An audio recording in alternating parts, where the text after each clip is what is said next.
আসসালামু আলাইকুম। ওয়ালাইকুম আসসালাম। আমরা সংক্ষিপ্ত কিছু, আমি কিছু বলবো না বেশি। ৯৫ সালে চাকরি যেদিনকার শুরু সেদিন থেকে রাজনীতি করি পরিবহনে। আমার মামার বদৌলতে, সেটা আপনাদের বলি। আমার মামা ছিল পরিবহনের এসএমএলআই হোসেন। আমার মামার হাত ধরে আমাদের চাকরি, আমরা এখানে সংগঠন করছি। চাকরি যেদিন হয়েছে ওই দিনকে থেকে। কিন্তু আমার শ্রদ্ধেয় এই সাধারণ সম্পাদক সাহেব গত বছর আমাদের কি করলো, ৮ বিভাগ যখন বললো যে না আমরা এইভাবে নির্বাচন করবো না, এইভাবে নির্বাচন করব, সে সেটা মানলো না। বললো কি, মূলত আমি একমাত্র ময়মনসিংহ ছাড়া নির্বাচন করব না, ডাইরেক্ট ডিক্লার। তার চাকরি আছে ১.৫ বছর, ১.৫ বছরে যা খুঁটি কাটা তা তো করে ধুয়ে গেছে। এখন এটা গতবারে যা করার তো করে ধুয়ে গেছে। উনি কি এক ভদ্রলোক মানুষ, ওনার কথা আর কি বলবো। উনি তো আমাদের, তবে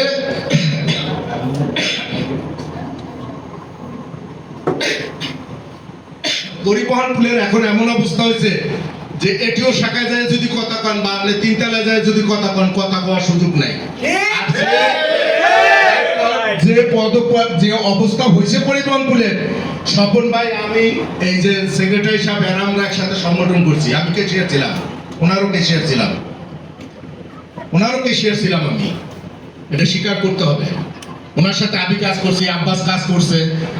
এখন কথা হইলো মনির, সবাই আমরা কাজ করছি, আমরা সবাই ছাতার ছিলাম। কিন্তু উনি ছাতা যখন এক বোতলের তলে নিয়ে গেল, তখন আর আমরা এটা মাইনে নিতে পারি না। কেউ ছাতা কারুর একার না। উনি যে সেদিনকে দাবি করছে মোস্তফার একা, মোস্তফা যদি বুকে আজকে বলতে পারে আমি পরিবহন পুলের টিকা চাকরি ছেড়ে দেবো আগামী সপ্তাহে, মোস্তফা একার ছাতা না, মোস্তফার একা গোলাপ ফুল না, একক কোনো কিছু হয় না।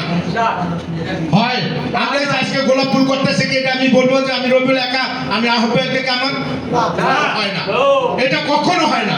উনি ভুলে গেছে যে পিছনে এনায়েত ছিল, পিছনে নুসলাম সরকার ছিল, পিছনে নুরুজ্জামান এটা ছিল,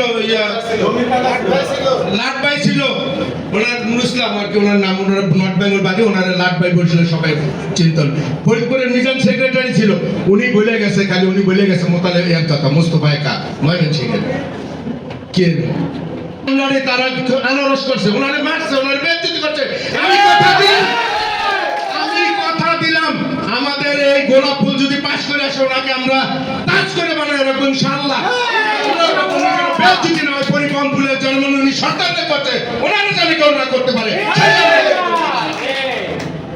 যাই হোক, আমরা ওইটা যাবো না। আমরা এখন গোলাপ ফুল পরিষদের আংশিক পদপ্রার্থী ঘোষণা করলাম, সেটা হলো শামীমুর রহমান সভাপতি। আমার সামনে আসো, শামীমুর রহমান সভাপতি। আমার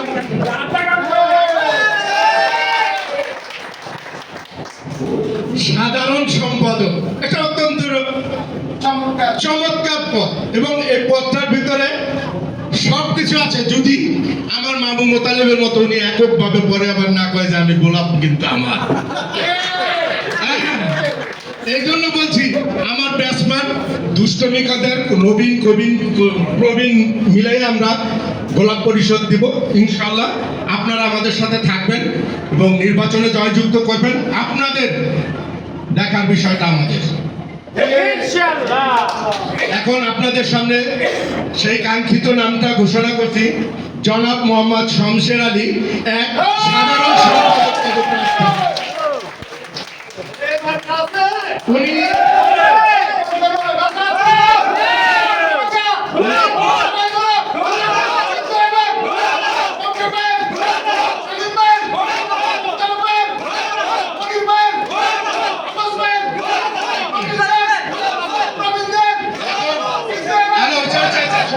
সময় নাই।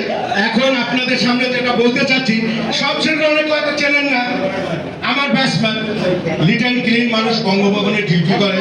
উনি ফুলে পুরে একটু সময় কম দেয়। ওনার বাড়ি হচ্ছে ঠাকুরগাঁও, উনি ঠাকুরগাঁওর লোক, আপনারা জানে রাখেন। উনি ঠাকুরগাঁও নর্থ বেঙ্গলের লোক, হ্যাঁ। এবং উনি আপনাদের সাথে কথা বলবে, সবার সাথে এককভাবেও কথা বলবে। আপনারা ওনাকে দোয়া করবেন ইনশাআল্লাহ। এবং আচ্ছা, এরপর আসেন, এখন বিশেষ আকর্ষণ হয়েছে যে সহসভাপতি আমরা ময়মনসিংহ ডিভিশন থেকে দিছি জনাব মোহাম্মদ নূর করিম।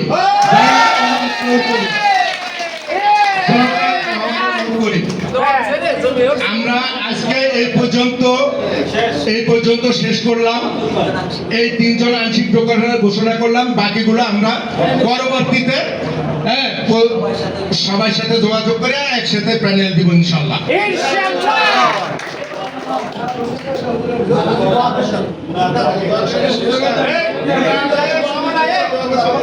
এখন দোয়া মাহফিল করবেন আমাদের মসজিদের ইমাম সাহেব। এখন সময়